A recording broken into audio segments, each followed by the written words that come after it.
जी मेरे ख्याल से तो कश्मीर को बेचना ही चाहिए, क्योंकि हमसे ये 4 सूबे संभले नहीं रहे। आप सिंध की हालत देख लें, बलूचिस्तान की हालत देख लें, तो हम कश्मीर को क्या संभालेंगे। खुदा के लिए इंडिया के साथ बात करा दो। जी हाँ। और इंडिया के साथ बात करा दो। और मैं इंडिया को कहना चाहता हूं, हम सबक सीख गए हैं, हम जंग के सबक सीख गए हैं, हम जंग नहीं चाहते। हम सिंसियरली आपके साथ निगोशिएट करेंगे। हाय हाय, तुम क्या निगोशिएट करोगे कि कश्मीर रख लो Hindustan? And I don't think so. Actually, Kashmiris are too close to India, culture-wise. You know, we're too India. आप लोग चाहे कितना भी एर्दुगुल चला दो, कुछ भी चला दो, हम जो हमारा कनेक्शन है ना इंडिया के साथ, वो खत्म ही नहीं हो सकता।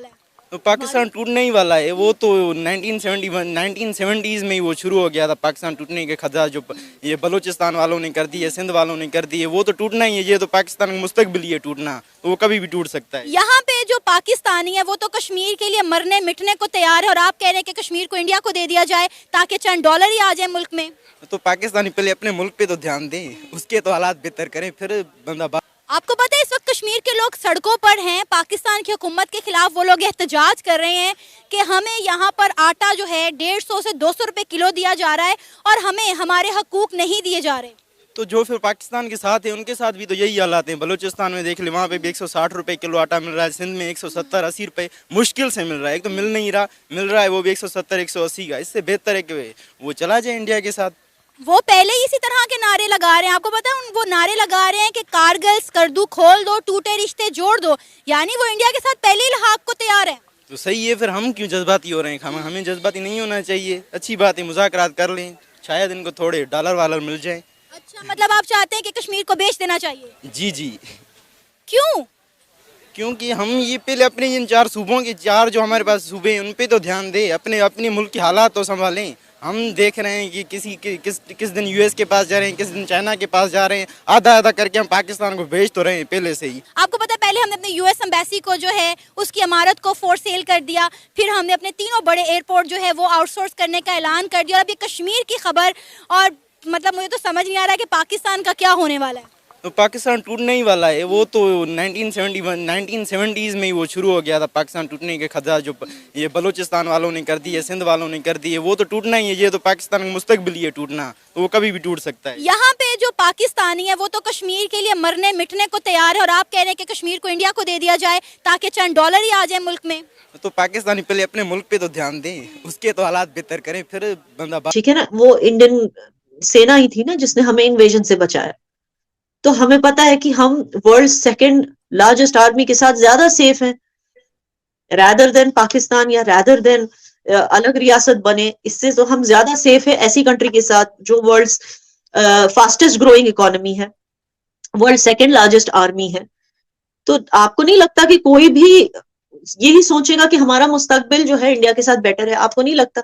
अच्छा, जो हमारा पासपोर्ट है, फॉर एग्जाम्पल, जब हम जाते हैं हम शान से जाते हैं, तो आपको तो पता है कि आपकी वो कौन सी हीरोइन है जो यहाँ पर हिंदी मूवीज में काम करके गई, जो माहिरा खान है, और एक वो है जिन्होंने सनम तेरी कसम में वो एक एक्टिंग की थी, क्या नाम? उससे भी पहले वो इरफान खान के साथ आई थी, बहुत ही अच्छी मूवी में। It was a very good movie and she is a very good actress. मैंने उसको किसी सीरियल में भी देखा था। I think her surname is Qamar, something Qamar. Is there an actress like that?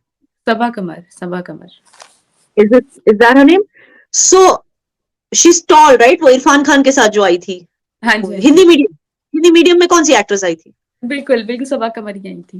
या उसने क्या बोला है, उसके इंटरव्यू देखी आपने? उसने बोला जब हम गए थे इंडिया, हम कहीं गए थे शूट के लिए, आई थिंक रशिया या ऐसी कोई जगह हम गए थे शूट के लिए, और वहां पर सारी जो इंडियन टीम है, इंडियन क्रू थी, इंडियन टीम, हमारी फिल्म क्रू जो थी, वो सारे निकल गए एक चैनल से, just because I was a Pakistani. मुझे रुकाया गया, मुझे, और वो रोते रोते ये बात बोल रही थी, कह रही थी मुझे इतनी बेइज्जती फील हुई उस दिन, जिस तरह मुझे इंट्रोगेशन किया जा रहा था, जो भी किया जा, just because I am a Pakistani passport holder.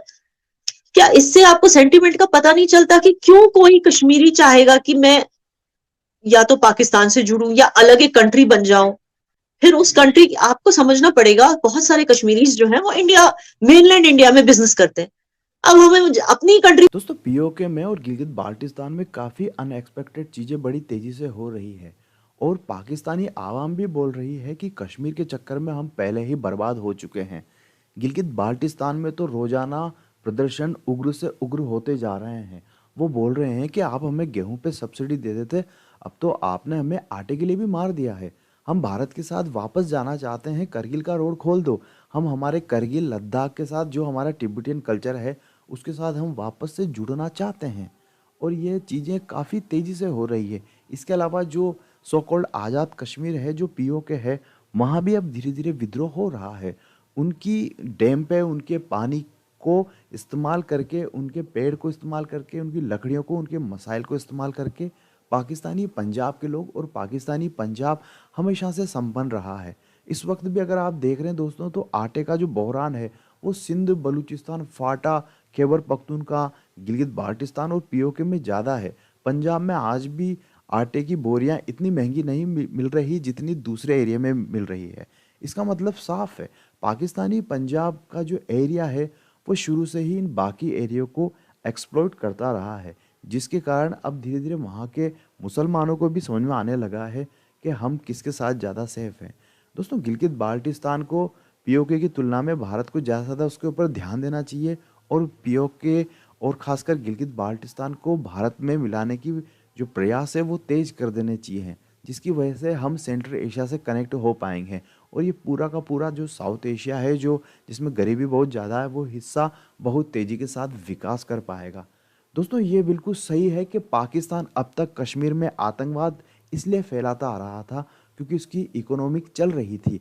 वो भारत में भले कितने भी बम धमाके कर देता, हमारे कितने भी मासूम लोगों को मार देता, उसके बावजूद भी भारत सरकार, जो पहले की सरकार थी, वो उसके साथ ट्रेड बंद नहीं करती थी, जिसकी वजह से पाकिस्तान को काफ़ी सस्ता आटा, सस्ती सब्जियां मिल जाती थी और वो हमें ही मार के, हमारे ही अंदर अपने एक्टर्स और एक्ट्रेस भेज के, हमसे ही पैसा कमा के हमारी ही सेना को मार देते थे। हमारे ही बेगुनाह कश्मीर लोगों को रेडिकलाइज करके उन्हें आतंकी बना के हमारे ही खिलाफ इस्तेमाल करते थे। लेकिन जब से पाकिस्तान की कमर टूटी है अर्थव्यवस्था के हिसाब से, तब से वो घुटनों के बल आया है। आप देख रहे हैं कि वो दिनों दिन कितना जलील होता जा रहा है। दोस्तों किसी भी देश को, किसी भी बदमाश देश को अगर आपको हराना है तो उसकी सबसे पहले इकोनॉमिक ध्वस्त कर दो। पाकिस्तान की इकोनॉमिक दिन ब दिन ध्वस्त होती ही जाएगी, क्योंकि पहले इसको अमेरिका से पैसा मिलता था, लेकिन शायद अब वो भी ना मिले। दोस्तों हम चाहते हैं कि पूरा का पूरा, इंडिया चाहता है पूरा का पूरा हिस्सा साउथ एशिया ग्रो करे। उसके लिए ज़रूरी है पाकिस्तान को इतना मजबूर कर दिया जाए कि वो अपनी आतंकी पॉलिसी छोड़ दे और गिलगित बाल्टिस्तान को भारत के हवाले कर दे। हालांकि ये इतना आसान भी नहीं होगा, लेकिन ये एक काफ़ी पॉजिटिव साइन है कि गिलगित बाल्टिस्तान के लोग अब वापस से भारत से जुड़ने की बातें बोल रहे हैं। जय हिंद दोस्तों।